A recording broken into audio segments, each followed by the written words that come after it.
शुरुआत करेंगे question number 1 के साथ। क्वेश्चन नंबर 1 है देखो आपका कि उमियम झील किस राज्य में स्थित है? Which state is the Umiam lake located? Manipur, Mizoram, Meghalaya या फिर त्रिपुरा? निम्न में से किस राज्य में जो है देखो उमियम झील स्थित है? जो उमियम झील है यह किस राज्य में है? तो जो उमियम झील है यह देखो स्थित है मेघालय में। क्या हो गया आंसर? तो ऑप्शन सी मेघालय। ठीक है, हो गया सबका यहां तक। चलो अगला सवाल पे बढ़ेंगे।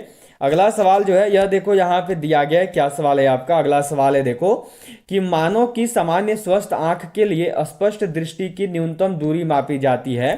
What is the minimum distance of clear vision for a normal healthy human I? 50 centimetre, 10 centimetre, 15 centimetre या फिर 25 सेंटीमीटर? चलो सबको ही करोगे और बताओगे कि मानव की सामान्य स्वस्थ आंख के लिए जो है स्पष्ट दूरी की न्यूनतम दूरी कितनी है? चलिए जल्दी से बताएंगे। स्पष्ट दृष्टि की न्यूनतम दूरी जो है कितनी मापी जाती है? तो यह देखो मापी जाती है कुल 25 सेंटीमीटर। क्या हो गया आंसर? तो ऑप्शन डी 25 सेंटीमीटर। ठीक है, चलो अगला सवाल पे बढ़ेंगे। अगला सवाल यहाँ पे देखो दिया गया है। यह सवाल है कि महात्मा गांधी दक्षिण अफ्रीका से भारत किस वर्ष में लौटे? In which year Mahatma Gandhi return to India from South Africa? 1915, 1917, 1916 या फिर 1918? जो महात्मा गांधी हैं यह देखो दक्षिण अफ्रीका से भारत किस वर्ष में लौटे? जो महात्मा गांधी हैं यह दक्षिण अफ्रीका से भारत में किस वर्ष में आए थे? बहुत ही इंपॉर्टेंट क्वेश्चन है, सभी को करते चलना है, कोई भी मिस्टेक नहीं करोगे। सभी लोग को जो है यहाँ पे बतानी है और करनी है कि इस क्वेश्चन का सही आंसर क्या होगा। महात्मा गांधी जो है भारत कब आए थे? बहुत ही इंपॉर्टेंट क्वेश्चन है और बहुत बार जो है देखो इसको पूछा भी गया है। तो पहले आप सबको यहाँ पे करना होगा और बताना होगा इसका सही आंसर क्या होगा। तो ये आए थे देखो 1915 में। दक्षिण अफ्रीका से जो भारत है यह 1915 में आए थे। ठीक है, चलिए अगला सवाल देखेंगे। अगला सवाल यहाँ पे देखो आपका दिया गया है। यह है भारत में सर्वाधिक कोयला भंडार पाए जाते हैं। Largest coal reserve are found in India? Chhattisgarh में, झारखंड में, मध्य प्रदेश में या फिर उड़ीसा में? भारत में जो सर्वाधिक कोयला भंडार है यह कहाँ पाए जाते हैं? ठीक है, चलो जल्दी से करना और बताना यहाँ पे कि भारत में सर्वाधिक कोयला भंडार जो है कहाँ पे पाए जाते हैं। तो भारत में जो सर्वाधिक कोयला भंडार है यह देखो पाए जाते हैं झारखंड स्टेट में। क्या हो गया आंसर? तो ऑप्शन बी झारखंड। ठीक है, चलो अगला सवाल पे बढ़ेंगे। अगला सवाल है यहाँ पे देखो आपका यह दिया गया है। क्या सवाल है? सार्स क्या है? What is SARS? इसको सार्स बोलते हैं, संगठन है या फिर विषाणु जनित रोग है या फिर युद्धपोत है या फिर संचार प्रणाली है? जो सार्स है इसको किस रूप में जाना जाता है? जो सार्स है इसको क्या बोलते हैं? चलिए जल्दी से करना और सबको बताना, देरी नहीं करोगे। सार्स को किस रूप में जाना जाता है? तो जो सार्स है यह देखो एक प्रकार का विषाणु जनित रोग है। यह जो है एक प्रकार की वायरल डिजीज है। ठीक है, चलो अगला सवाल पे बढ़ेंगे। अगला सवाल यहाँ पे आपका यह देखो दिया गया है कि सूर्य द्वारा उत्सर्जित प्रकाश का रंग कैसा होता है? What is the colour of the light? यहाँ पे आपका देखो दिया हुआ है what is the colour of the light. यहाँ पे आपका what is the colour of the light emitted by the sun? सफेद, लाल, पीला या फिर नारंगी? चलिए करेंगे और सबको बताएंगे कि सूर्य द्वारा उत्सर्जित प्रकाश का रंग जो है कैसा होता है। सूर्य द्वारा जो प्रकाश उत्सर्जित होता है तो उसका रंग कैसा होता है? क्या होगा इसका राइट आंसर? जल्दी से करना और सभी को जो है यहाँ पे बतानी है। सूर्य द्वारा उत्सर्जित प्रकाश का रंग कैसा होता है? तो सबको जान रहे हैं क्या हो गया आंसर? तो ये हो गया देखो ऑप्शन ए सफेद। ठीक है, यहाँ पे चलिए अगला सवाल पे चलेंगे। अगला सवाल यहाँ पे देखो आपको दिया गया है। यह सवाल है कि स्टेनलेस स्टील एक मिश्र धातु है जबकि वायु है एक। Stainless steel is an alloy where air is a मिश्रण है, यौगिक है, तत्व है या फिर विलयन है? स्टेनलेस स्टील जो कि अभी देखो एक मिश्र धातु है जबकि वायु क्या? जल्दी से करेंगे और बताएंगे। स्टेनलेस स्टील यदि एक मिश्र धातु है तो वायु क्या है? तो देखो जो वायु है यह एक मिक्सचर है, यह जो है एक मिश्रण है। यदि स्टेनलेस स्टील एक मिश्र धातु है तो वायु क्या है? तो यह एक मिश्रण है। ठीक है, चलिए अगला सवाल पे बढ़ेंगे। अगला सवाल है यहाँ पे देखो आपका कि भारतीय संसद के कितने सदन हैं? How many houses are there in the Indian parliament? 1, 2, 3 या फिर 4? भारतीय संसद के कितने सदन हैं? जो भारतीय संसद है इसके कुल कितने हाउसेज हैं?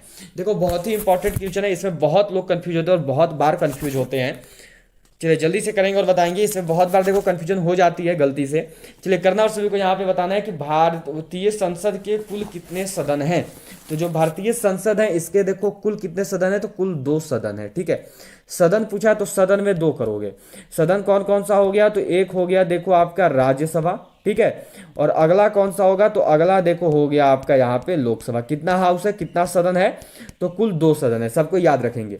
और यही आपसे यदि अंग पूछ देता कि पार्ट्स कितने हैं, अंग कितना है, तो अंग में याद रखोगे, अंग में 3 करोगे, ठीक है। सदन बोलेगा तो 2, अंग करेगा तो 3। अब अंग में कौन कौन सा हो गया, तो एक होता है राज्यसभा, दूसरा होता है लोकसभा, और एक तीसरा होता है। तीसरा कौन है, तो तीसरा देखो हो जाता है आपका राष्ट्रपति। सबको ध्यान में रखिएगा, ठीक है। यदि सदन बोलेगा तो 2, राज्यसभा और लोकसभा। यदि अंग बोलेगा तो फिर आपका 3, ठीक है, जिसमें आपका राज्यसभा, लोकसभा और राष्ट्रपति हो गया। चलो अगला सवाल पे चलेंगे। अगला सवाल जो है यह देखो आपको यहाँ पे दिया गया है। अगला सवाल मिला हुआ है देखो आपका कि निम्न में से कौन सा देश विश्व में चावल का सबसे अधिक उत्पादन करता है। Which of the following country is the largest producer of rice in the world. Indonesia, चीन, भारत या फिर थाईलैंड। निम्न में से वह कौन सा देश है जिसके द्वारा सबसे अधिक चावल का उत्पादन किया जाता है। इस क्वेश्चन का सही आंसर क्या होगा, चलो जल्दी से करना और बताना। तो सबसे अधिक चावल का उत्पादन जो है यह देखो चाइना करती है, ठीक है। क्या हो गया आंसर, तो ऑप्शन बी चाइना। भारत कौन से नंबर पे है, तो याद रखना भारत जो है 2nd नंबर पे है चावल के उत्पादन में, ठीक है। हो गया सबका। चलिए अगला सवाल पे चलेंगे। अगला सवाल यहाँ पे देखो आपका दिया हुआ है। यह सवाल है कि भोजन का एक प्रमुख अंग है। Is a major part of food. Starch, glucose, carbohydrate या फिर सेलुलोज। भोजन का एक प्रमुख अंग कौन सा है। निम्न में से वह कौन सा अंग है जो कि भोजन का एक प्रमुख अंग है। क्या होगा राइट आंसर, तो भोजन का जो प्रमुख अंग है यह है देखो आपका कार्बोहाइड्रेट। क्या हो गया आंसर, तो ऑप्शन सी कार्बोहाइड्रेट। भोजन के प्रमुख अंग के रूप में जो है देखो कार्बोहाइड्रेट को जाना जाता है। चलिए अगला सवाल पे चलेंगे। अगला सवाल यहाँ पे देखो आपको दिया गया है। यह सवाल है विश्व ओजोन दिवस कब मनाया जाता है। When is world ozone day celebrated. 21 अप्रैल, 16 अप्रैल, 25 सितंबर या फिर 5 जून। जो विश्व ओजोन दिवस है इसको कब मनाते हैं, जो विश्व ओजोन दिवस है यह कब मनाया जाता है। चलिए जल्दी से आंसर करना और सबको बताना। जो विश्व ओजोन दिवस है यह कब मनाया जाता है, तो जो विश्व ओजोन दिवस है यह देखो मनाया जाता है 16 सितंबर को। यह जो है हर साल 16 सितंबर को मनाया जाता है। हो गया सभी का। चलिए अगला सवाल पे चलेंगे। अगला सवाल यहाँ पे आपका देखो यह दिया गया है कि सबसे चमकीला ग्रह है। The brightest planet is. Brihaspati है, मंगल है, शुक्र है या फिर बुध है। सबसे चमकीला ग्रह कौन सा है, निम्न में से वह कौन सा ग्रह है जो कि सबसे चमकीला ग्रह के रूप में जाना जाता है। इस क्वेश्चन का सही आंसर क्या होगा, तो निम्न में से जो सबसे चमकीला ग्रह है यह है देखो आपका शुक्र। क्या होता है आंसर, तो इसका जो राइट आंसर है यह हो गया देखो ऑप्शन सी शुक्र। जो सबसे चमकीला ग्रह के रूप में जो है देखो शुक्र को जाना जाता है। चलिए अगला सवाल पे चलेंगे। अगला सवाल यहाँ पे देखिए आपका दिया गया है। यह है मुद्रा स्वयं मुद्रा का निर्माण करती है। यह परिभाषा किसने प्रस्तुत की। Money creates money itself. Who introduced this definition. Marshall, Crowther, Cromer या फिर हेनसेन। निम्न में से किसके द्वारा जो है देखो मुद्रा स्वयं मुद्रा का निर्माण करती है यह कहा गया। चलिए जल्दी से करेंगे और सबको बताएंगे। मुद्रा स्वयं मुद्रा का निर्माण करती है यह किसने कहा, तो यह देखो कहा गया है क्रोमर के द्वारा। क्या होता है आंसर, तो ऑप्शन सी क्रोमर। जो क्रोमर है इनके द्वारा देखो कहा गया था मुद्रा स्वयं मुद्रा का निर्माण करती है। चलिए अगला सवाल पे चलेंगे। अगला सवाल है यहाँ पे देखो आपका यह दिया हुआ है। भारत में पहला परिसीमन आयोग किस वर्ष गठित किया गया था। In which year was the first delimitation commission set up in India. 1949, 1950, 1951 या फिर 1952। भारत में जो पहला परिसीमन आयोग है यह कब गठित किया गया। भारत में जो पहला परिसीमन आयोग है यह कब गठित हुआ था। क्या होगा इसका राइट आंसर, तो भारत में जो पहला परिसीमन आयोग है यह देखो गठित हुआ है 1952 में। क्या होता है आंसर, तो ऑप्शन डी 1952। चलिए अगला सवाल पे चलेंगे। अगला सवाल यहाँ पे आपको देखो दिया गया है। यह सवाल है निम्नलिखित नदियों में से कौन एक विनाशक नदी कहलाती है। Which one of the following rivers is called the destroyer river. Narmada, Tapi, Kosi या फिर गंडक। निम्नलिखित नदियां जो हैं उनमें से कौन सी ऐसी नदी है जिसको विनाशक नदी के रूप में जानते हैं। निम्न नदियों में से वह कौन सी नदी है जो कि विनाशक नदी कहलाती है। क्या होगा राइट आंसर, जल्दी से करिएगा और सबकी बताइएगा। तो विनाशक नदी के रूप में देखो कोसी को जानते हैं। क्या हो गया आंसर, तो ऑप्शन सी कोसी। ठीक है, चलिए 15 सवाल हो चुके हैं। अब 16 नंबर सवाल पे चलेंगे। 16 नंबर सवाल है यहाँ पे देखो आपका यह दिया गया है कि निम्न में से कौन सी बीमारी पानी द्वारा नहीं होती है। Which one of the following disease is not caused by water. Flu, typhoid, हैजा या फिर अमीबियासिस। क्या होगा, निम्न में से वह कौन सी बीमारी है जो कि देखो पानी द्वारा नहीं होती। इस क्वेश्चन का सही आंसर क्या है, चलिए जल्दी से रखेंगे और सबको बताएंगे अपना अपना आंसर। निम्न में से वह कौन सी बीमारी है जो कि पानी द्वारा नहीं होती है। तो पानी द्वारा नहीं होने वाला जो बीमारी है वो है देखो फ्लू। क्या हो गया आंसर, तो ऑप्शन ए फ्लू। ठीक है, चलिए अगला सवाल पे चलेंगे। अगला सवाल यहाँ पे देखो दिया हुआ है, यह सवाल है आपका कि यदि हम भूमध्य रेखा से ध्रुवों की ओर जाते हैं तो गुरुत्वाकर्षण का मान जी का मान, if we move from the equator to the poles then the volume of G. गुरुत्वाकर्षण का मान क्या होता है, बढ़ता है, घटता है, वही बना रहता है, या फिर 45 डिग्री अक्षांश तक घटता है। यदि हम भूमध्य रेखा से ध्रुवों की ओर जाते हैं तो गुरुत्वाकर्षण के मान के साथ क्या होता है। तो देखो जो गुरुत्वाकर्षण का मान है ना वह भी क्या होता है, तो वह भी बढ़ता है। क्या हो गया आंसर, तो ऑप्शन ए बढ़ता है। ठीक है, चलिए अगला सवाल पे चलेंगे। अगला सवाल है यहाँ पे देखो आपका यह दिया गया है कि वाहन पीछे से आने वाली वस्तुओं को देखने के लिए किसका प्रयोग करते हैं। What do vehicles use to see the objects coming from behind. उत्तल लेंस, अवतल लेंस, उत्तल दर्पण या फिर अवतल दर्पण। वाहनों में पीछे से आती हुई वस्तुओं को देखने के लिए जो है देखो किस दर्पण का प्रयोग किया जाता है। क्या होगा इसका राइट आंसर, देखिए वाहन में पीछे से आने वाली वस्तुओं को देखने के लिए जो है ना देखो उत्तल दर्पण का प्रयोग करते हैं। क्या होता है आंसर, तो ऑप्शन सी उत्तल दर्पण। ठीक है, और यही अगर आपसे पूछ दे कि हेडलाइट के रूप में गाड़ी में किसका प्रयोग करते हैं तो याद रखना अवतल दर्पण का प्रयोग होता है। ठीक है, हेडलाइट में पूछेगा तो हेडलाइट के रूप में अवतल दर्पण का प्रयोग होता है, सबको याद रखना। चलो अगला सवाल पे चलेंगे। अगला सवाल यहाँ पे देखो आपको दिया गया है, क्या सवाल है आपका यहाँ पे, यह सवाल जो आपसे देखो किया गया है कि 1 मई किस रूप में मनाया जाता है। How is may 1 celebrated. अंतर्राष्ट्रीय महिला दिवस, अंतर्राष्ट्रीय श्रमिक दिवस, विश्व पर्यावरण दिवस या फिर विश्व स्वास्थ्य दिवस। चलो आज 1 मई है और आज के दिन क्या मनाते हैं यह जो है आपको यहाँ पे बताना है। मैंने आज का ये क्वेश्चन दिया हुआ और यह क्वेश्चन पूछा हुआ भी है देखो इंडियन आर्मी में 2020 का पेपर में इंडियन आर्मी का यह सेम सवाल जीडी वालों का आ रखा है। तो चलो सबको ये करना और बताना 1 मई जो है इसको किस रूप में मनाते हैं। तो जो 1 मई है इसको देखो मनाया जाता है अंतर्राष्ट्रीय श्रमिक दिवस के रूप में। क्या हो गया आंसर, तो ऑप्शन बी अंतर्राष्ट्रीय श्रमिक दिवस हो गया सभी का। चलो अगला सवाल पे चलेंगे। अगला सवाल यहाँ पे देखो आपका है, यह सवाल देखो क्या दिया गया है कि प्रकाश का रंग निर्धारित होता है इसके। The colour of light is determined by, आयाम से, तरंगदैर्ध्य से, तीव्रता से या फिर वेग से। निम्न में से किसके द्वारा जो है देखो प्रकाश का रंग निर्धारित होता है। वह कौन है जिसके द्वारा प्रकाश का रंग निर्धारित होता है, तो देखो वो है आपका तरंगदैर्ध्य। ठीक है, तरंगदैर्ध्य के द्वारा जो है देखो प्रकाश का रंग निर्धारित होता है। ठीक है, चलिए अगला सवाल पे चलेंगे। अगला सवाल यहाँ पे देखो दिया हुआ है कि पारा का निष्कर्षण किया जाता है। How is mercury extracted. Galena से, बॉक्साइट से, सिनेबार से या फिर पायरोलुसाइट से। पारा का निष्कर्षण जो है यह किसके द्वारा होता है। पारा का जो निष्कर्षण है यह किसके द्वारा होता है, जल्दी से करेंगे और बताएंगे। तो पारा का जो निष्कर्षण है यह देखो किया जाता है सिनेबार के द्वारा। क्या हो गया आंसर, तो ऑप्शन सी सिनेबार। चलिए अगला सवाल पे चलेंगे। अगला सवाल यहाँ पे देखो आपका है, यह दिया गया है कि सोना को कठोर बनाने के लिए उसमें क्या मिलाया जाता है। What is added to make gold hard. लोहा, निकेल, तांबा या फिर सीसा। सोना को कठोर बनाने के लिए उसमें क्या मिलाते हैं। निम्न में से सोना को कठोर बनाने के लिए उसमें क्या मिलाया जाता है, जल्दी से करिएगा और बताइएगा, देरी नहीं करोगे। सोना को कठोर बनाने के लिए उसमें क्या मिलाते हैं, तो सोना को कठोर बनाने के लिए जो है देखो उसमें तांबा मिलाया जाता है। क्या हो गया आंसर, तो ऑप्शन सी तांबा। ठीक है, चलिए अगला सवाल पे चलेंगे। अगला सवाल यहाँ पे देखो आपका दिया गया है, यह सवाल है यहाँ पे देखो आपका ध्वनि का तरत्व किस पर निर्भर करता है। What does the pitch of sound depends on. आवृत्ति पे, तीव्रता पे, वेग पे या फिर आयाम पे। ध्वनि का जो तारत्व है यह किस पर निर्भर करता है। जो ध्वनि का तारत्व है यह किस पर डिपेंडेंट है, जल्दी से करिएगा और बताइएगा। ध्वनि का तारत्व निम्न में से किस पर निर्भर है। तो ध्वनि का जो तारत्व है यह देखो निर्भर करता है आवृत्ति पे। ठीक है, ध्वनि का तारत्व किस पे निर्भर करता है, तो यह देखो आपका निर्भर करता है आवृत्ति पे, फ्रीक्वेंसी पे। चलिए अगला सवाल पे चलेंगे। अगला सवाल है यहाँ पे देखो आपका यह दिया गया है कि डूरंट कप किस खेल से संबंधित है। Durand cup is related to which sport. Football, polo, cricket या फिर हॉकी। जो डूरंट कप है इसका संबंध निम्न में से किस खेल के साथ है। जो डूरंट कप है यह किस खेल से संबंधित है, चलिए जल्दी से रखिएगा, अपना आंसर बताइएगा। जो डूरंट कप है इसका संबंध निम्न में से किस खेल के साथ है। तो जो डूरंट कप है यह देखो संबंधित है फुटबॉल से। क्या हो गया आंसर, तो ऑप्शन ए फुटबॉल। ठीक है, चलो अगले सवाल पे चलेंगे। अगला सवाल है यहाँ पे देखो यह दिया गया है कि चंद्रमा से पृथ्वी तक आने में प्रकाश को लगभग कितना समय लगता है। Approximately how long it take for light to travel from the moon to the earth. 8 minute, 8 second, 1 second या फिर 100 सेकेंड। क्या होगा, चंद्रमा से पृथ्वी तक आने में प्रकाश को लगभग कितना समय लगता है। चंद्रमा के प्रकाश को, इसको ऐसे ही पूछ सकता है देखो कि चंद्रमा के प्रकाश को पृथ्वी तक आने में कितना समय लगता है।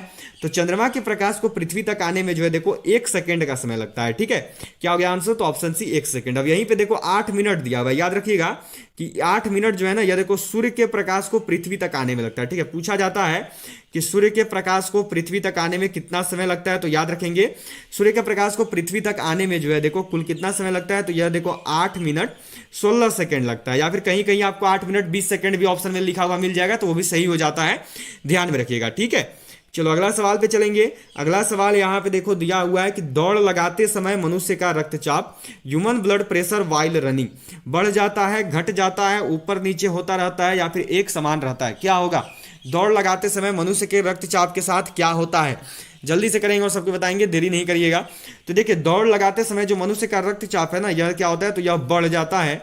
क्या हो गया आंसर, तो ऑप्शन ए बढ़ जाता है। ठीक है, चलो अगला सवाल पे चलेंगे। अगला सवाल यहाँ पे आपका देखो यह दिया गया है कि जब किसी वस्तु को ठंडा किया जाता है तो उसके अणुओं, when an object is cooled it's molecules, की ऊर्जा बढ़ जाती है, की चाल घट जाती है, का द्रव्यमान बढ़ जाता है, या फिर का भार बढ़ जाता है। जब किसी वस्तु को ठंडा करेंगे ना, तो उसके बाद उसके अणुओं के साथ क्या होता है, जल्दी से करना और बताना, देरी नहीं करोगे। जब किसी वस्तु को ठंडा करेंगे तो उसके बाद उसके अणुओं के साथ क्या होता है, तो देखो जब किसी भी वस्तु को ठंडा करोगे ना, तो उसके बाद उसके अणुओं की चाल जो है वो क्या होती है, तो वो घट जाती है। क्या हो गया आंसर, तो ऑप्शन बी की चाल घट जाती है। हो गया सभी का।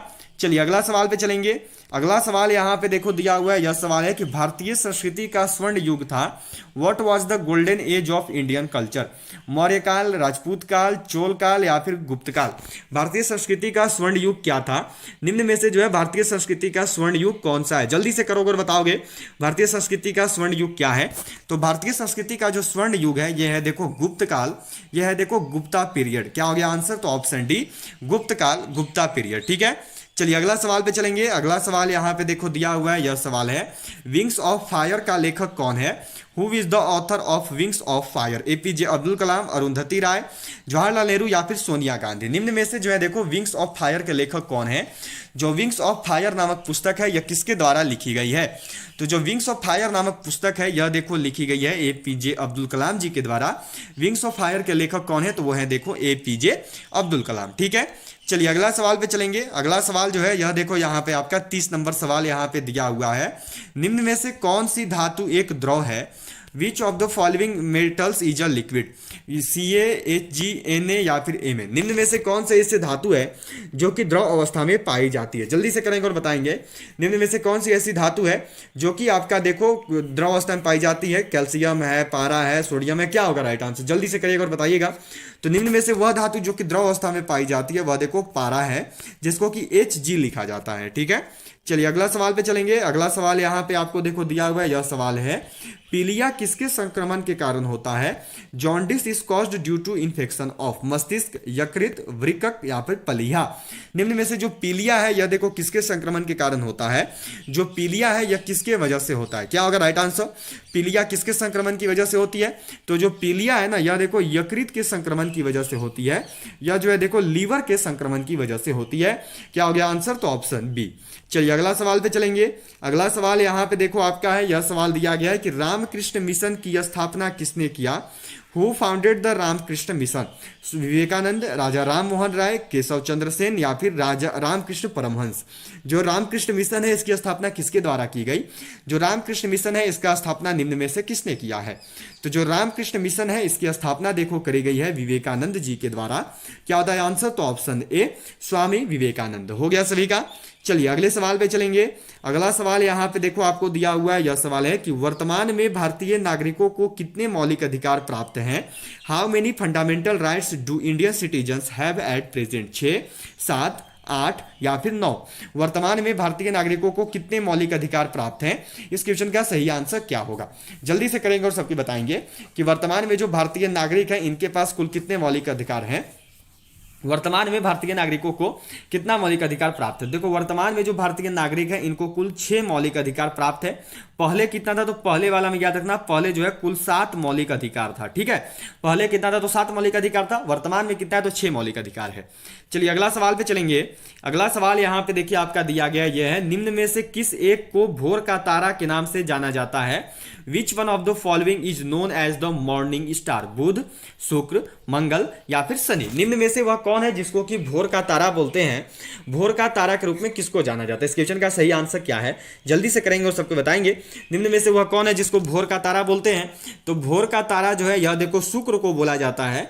क्या हो गया आंसर? तो ऑप्शन बी शुक्र। ठीक है, चलिए अगला सवाल पे चलेंगे। अगला सवाल यहाँ पे है, देखो यह सवाल दिया हुआ है कि प्रकाश का वेग किसमें अधिकतम होता है? In which the speed of light is maximum? हीरा में, पानी में, निर्वात में या फिर हाइड्रोजन में? प्रकाश का वेग किसमें अधिकतम होता है? निम्न में से वह क्या है जिसमें प्रकाश का वेग सबसे अधिक पाया जाता है? जल्दी से करेंगे और सबको बताएंगे। सबसे अधिक प्रकाश का वेग किसमें होता है? तो सबसे अधिक प्रकाश का वेग जो है यह देखो पाया जाता है निर्वात में, यह देखो पाया जाता है वैक्यूम में। क्या हो गया आंसर? तो ऑप्शन सी निर्वात, वैक्यूम। ठीक है, चलिए अगला सवाल पे चलेंगे। अगला सवाल देखो यहाँ पे यह दिया गया है कि दक्षिण भारत की नदियों में सबसे लंबी नदी है which is the longest river among the reverse of south India? Godavari, Krishna, Kaveri या फिर नर्मदा? दक्षिण भारत की नदियों में जो है सबसे लंबी नदी कौन सी है? इस क्वेश्चन का सही आंसर क्या है जल्दी से करेंगे और सबको बताएंगे, देरी मत करना। दक्षिण भारत की नदियों में सबसे लंबी नदी कौन सी है? तो दक्षिण भारत की नदियों में जो सबसे लंबी नदी है यह देखो आपकी गोदावरी। क्या हो जाएगा राइट आंसर? तो ऑप्शन ए गोदावरी। क्या हो गया आंसर? तो ऑप्शन ए गोदावरी हो गया। चलिए अगला सवाल पे चलेंगे। अगला सवाल यहाँ पे देखो है आपका, यह देखो किया गया है कि भारत का सबसे बड़ा बंदरगाह है which is the largest port of India? Visakhapatnam, Mumbai, Tuticorin और कांडला? निम्न में से कौन सा ऐसा है जो कि सबसे बड़ा बंदरगाह है? इस क्वेश्चन का सही आंसर क्या होगा? भारत का सबसे बड़ा बंदरगाह कौन सा है? जल्दी से करिएगा और सबके अपना अपना आंसर बताइएगा। तो भारत का जो सबसे बड़ा बंदरगाह है यह है देखो आपका मुंबई। क्या होता है आंसर? तो ऑप्शन बी मुंबई। भारत की सबसे बड़ी बंदरगाह कौन सी है? तो वह देखो मुंबई है। चलिए अगला सवाल पे चलेंगे। अगला सवाल यहाँ पे आपको देखो दिया हुआ है, यह सवाल है विश्व का सबसे बड़ा लिखित एवं सर्वाधिक व्यापक संविधान किस देश का है? Which country has the largest written and most comprehensive constitution of in the world? Britain है, भारत है, कनाडा है या फिर दक्षिण अफ्रीका है? विश्व का सबसे बड़ा लिखित एवं सर्वाधिक व्यापक संविधान किस देश का है? तो वह देश कौन सा है? तो वह देश है देखो भारत। क्या हो जाएगा राइट आंसर? तो ऑप्शन बी भारत, इंडिया। ठीक है, चलिए अगला सवाल पे चलेंगे। अगला सवाल यहाँ पे है देखो आपका, यह दिया हुआ है कि विटामिन ए का प्रचुर होता है। Vitamin A is abandoned? Same में होता है, चावल में होता है, गाजर में होता है या फिर नींबू में होता है? सबसे अधिक विटामिन ए किस में पाई जाती है? सबसे अधिक विटामिन ए जो है किस में उपस्थित होती है? जल्दी से करिएगा और सबको बताइएगा, सबसे अधिक विटामिन ए निम्न में से किस में पाया जाता है? तो सबसे अधिक विटामिन ए जो है यह देखो पाया जाता है गाजर में, यह देखो पाया जाता है कैरेट में। हो गया सभी का। चलिए अब जो आपका 40 नंबर सवाल यहाँ पे दिया हुआ है, देखो क्या सवाल है कि स्वामी विवेकानंद किस स्थान पर हुए धार्मिक सम्मेलन से प्रसिद्ध हुए? Where did Swami Vivekananda become famous from the religious conference held? London में हुआ था, पेरिस में, शिकागो में या फिर बर्लिन में? पूछा हुआ सवाल है इंडियन आर्मी का, आया हुआ सवाल है 2020 का पेपर में देखो आया था जीडी का, और फिर जब 2021 में पेपर हुआ तो 2021 में आया था देखो ट्रेड्समैन का। तो बहुत ही इंपॉर्टेंट है, जल्दी से करिएगा और बताइएगा स्वामी विवेकानंद किस स्थान पर हुए धार्मिक सम्मेलन से प्रसिद्ध हुए थे? तो यह देखो प्रसिद्ध हुए हैं शिकागो में हुए धार्मिक सम्मेलन से। क्या हो गया आंसर? तो ऑप्शन सी। चलिए अगला सवाल पे चलेंगे। अगला सवाल यहाँ पे देखो आपका है, यह दिया गया है कि भारतीय अर्थव्यवस्था कैसी है? How is Indian economy? पूंजीवादी अर्थव्यवस्था है, साम्यवादी अर्थव्यवस्था है, स्वतंत्र अर्थव्यवस्था है या फिर मिश्रित अर्थव्यवस्था है? भारतीय अर्थव्यवस्था कैसी है? जो भारतीय अर्थव्यवस्था है यह किस प्रकार की है? जल्दी से करिएगा और सबको बताइएगा। तो जो भारतीय अर्थव्यवस्था है यह देखो मिक्स्ड इकोनॉमी है, भारतीय अर्थव्यवस्था जो है मिश्रित अर्थव्यवस्था है। हो गया सभी का। चलिए अगला सवाल पे चलेंगे।